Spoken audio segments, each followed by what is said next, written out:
कोई सांप्रदायिक दंगा नहीं है। दंगाई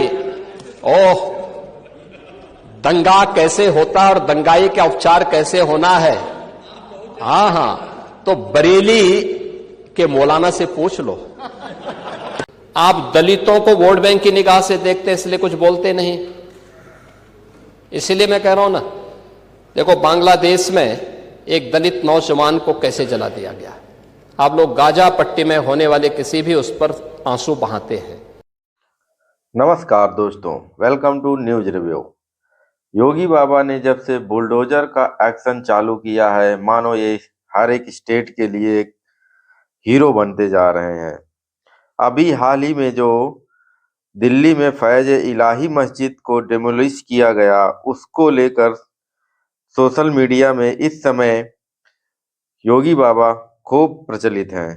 जिस प्रकार से मस्जिद गिरा, इलीगल तरीके से कंस्ट्रक्ट की गई और एमसीडी ने बार बार इसको गिराने का, डिमोलिश करने के नोटिस जारी किया, लेकिन लोगों ने नहीं इस पर एक्शन लिया। तो एमसीडी ने जिस प्रकार से इसको गिराया है, 30 बुलडोजर लेकर रात में गई और इसे डिमोलिश करके आई है। इसी को लेकर सोशल मीडिया में योगी बाबा बड़े प्रचलित हो गए हैं। चलिए उनके कुछ पुराने वीडियोज हैं, उनको देखते हैं, उनके बयानों को सुनते हैं। आज यूपी के अंदर है, कोई सांप्रदायिक दंगा नहीं है। दंगाई दंगा कैसे होता है और दंगाई का उपचार कैसे होना है, हां, तो बरेली के मौलाना से पूछ लो। अब यहां न कर्फ्यू है न दंगा है, अब यूपी में सब दंगा है। यह है नया यूपी। महोदय, हम लोगों ने पुलिस की अवस्थापना, यानी अगर भर्ती की है, उनकी ट्रेनिंग अच्छी की है, तो उनकी अवस्थापना सुविधाओं को बढ़ाया है। अब खपरेल के बैरक नहीं है। आप किसी भी जिले में जाएंगे, जो सबसे हाई राइज बिल्डिंग होगी और यूपी पुलिस की कार्मिकों के लिए बैरक होंगे। आखिर वो सभी नौजवान तो यूपी के अंदर के ही रहने वाले हैं, किसी न किसी के परिवार के होंगे सदस्य। ये मानवीय संवेदना का भाव पहले था, आज नहीं है। आज उनके साथ वही सद्भाव के साथ, सम्मान के साथ सरकार व्यवहार करती है। सरकार ने रिफॉर्म के पहली बार यूपी में पुलिस कमिश्नरेट सिस्टम लागू हुआ। 7 जिले आज उससे पूरी तरह आगे बढ़ चुके हैं। मॉडर्न पुलिसिंग, साइबर थाना और फॉरेंसिक इंस्टीट्यूट, यह आज यूपी की पहचान बन रही है। आज यूपी के अंदर एफएसएल लैब्स बंद पड़ रही हैं। 3 नए कानून लागू होने के बाद 7 वर्ष से ऊपर के प्रत्येक सजा में फॉरेंसिक एविडेंस आवश्यक है। आपका कार्यकाल होता तो आप कभी नहीं कर पाते। इसलिए नहीं कर पाते क्योंकि आपने ना फॉरेंसिक लैब बनाई, ना फॉरेंसिक इंस्टीट्यूट बनाए। अब 4-4 बार थे, नहीं कर पाए, तो अब कभी नहीं मिलना है। आप दलितों को वोट बैंक की निगाह से देखते इसलिए कुछ बोलते नहीं। इसलिए मैं कह रहा हूं ना, देखो बांग्लादेश में एक दलित नौजवान को कैसे जला दिया गया। आप लोग गाजा पट्टी में होने वाले किसी भी उस पर आंसू बहाते हैं, लेकिन आपकी जबान से एक शब्द नहीं निकल रहा है, क्योंकि एक दलित नौजवान मारा गया बांग्लादेश में, और उस नौजवान के मरने पर आपकी जबान सिल चुकी है, क्योंकि आप उसको केवल वोट बैंक के रूप में इस्तेमाल करते हैं।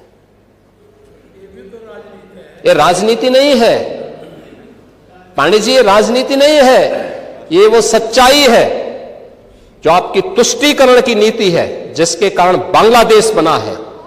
अगर बांग्लादेश पाकिस्तान नहीं बना होता, इस तरीके से हिंदू नहीं जलाया होता, और जलाता तो फिर उसकी क्या दुर्गति होती या वह भी जानता। ये सुरक्षा की गारंटी, वहां मारे जा रहे हैं हिंदू, आप लोग नहीं बोलेंगे। एक कैंडल मार्च निकाल के चलते हैं गांजा के मुद्दे को लेकर के,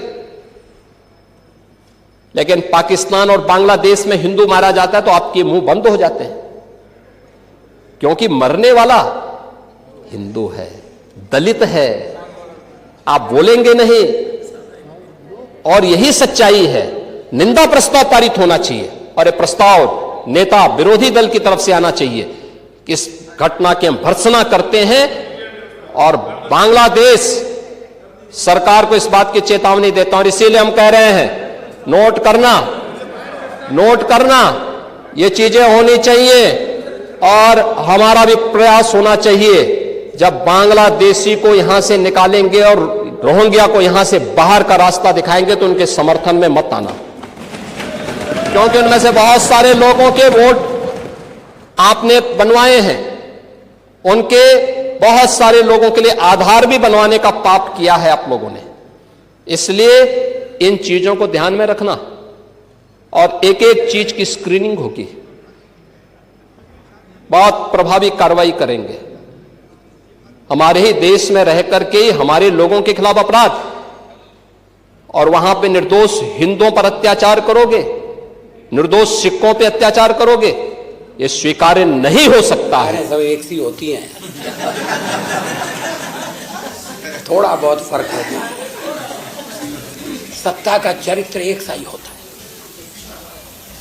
ये बात अलग है कि हम चरित्र बदलने की कोशिश कर रहे हैं, पता नहीं कितने सफल होंगे, मगर नहीं होंगे तो हंसने का अवसर नहीं छोड़ेंगे।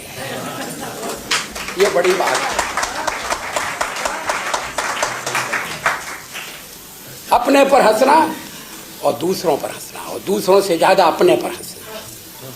और इस संकट के समय इससे बल मिलता है, इससे जीवन मिलता है, जूझने की एक नई ताकत मिलती है।